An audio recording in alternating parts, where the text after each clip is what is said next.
Hey y'all, today we're doing Romans 5 verses 9 through 11. And just as a heads up, for with the other channel, for sure it is going to be posting on Wednesday and Friday for more in-depth sermons. If it's something that's going to take me a bit longer to dig in, I will let you guys know beforehand. For the dailies, I'm going to continue them on Monday through Saturday. I'm going to be skipping doing Sunday because it's not just date night with my fiance, it's also a time when I kind of really dig into it's a rest day for me. And it's spending it with where I get my rest most.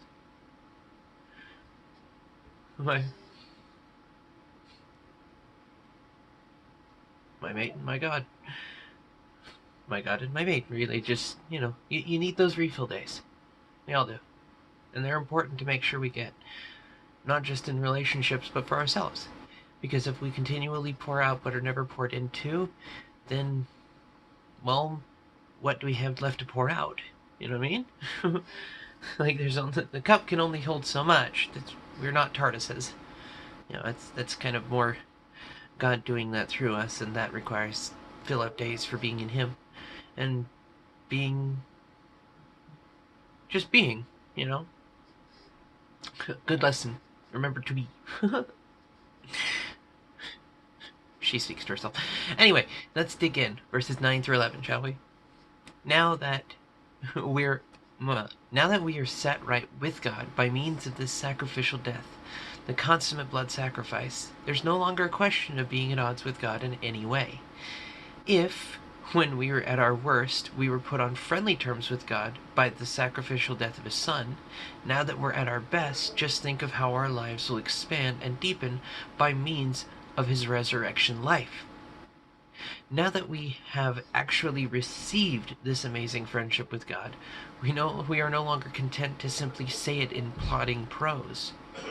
We sing and shout our praises to God through Jesus the Messiah. And it's a fun verse, I think, to say a kind of a farewell to doing this the daily on Sunday, because it is remembering to praise. Take some time to praise. Shout your praises, because it's not that necessarily we're worthy. It's that He's worthy and meets us, and that's a beautiful thing. We do a great deal just to say thank you, because it's an act of faith to say thank you in the storm. It's an act of faith to say thank you, God, even when we are having those worst moments. And so we can be at our best because Jesus dies for our worst. We get to be in relationship, and we could sing praises to God who sets us right. That God sees to it. God sees to setting us right. God sees to setting right everything so that we can dwell with Him in relationship. And yeah. So my advice for today, and really what I read out of this, go praise. Praise that at our worst we're loved. At our best we're celebrated. And if those are the parameters, then there's only more love to dig into. And it's kind of fun to think about. Especially in moments when it's like, okay, I feel at my worst, not at my best. That God's like, no, I want you. I love you.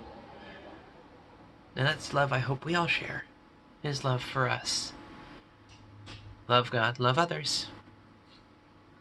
Fortunately, God said nothing about love. Thank you for it, Lord. Because, yeah, sometimes it can be difficult to like.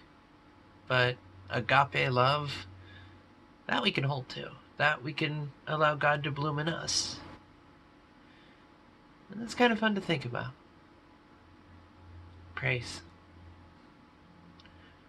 Acts of praise and worship. Beautiful thing. I'll see you guys Monday as we continue into Romans.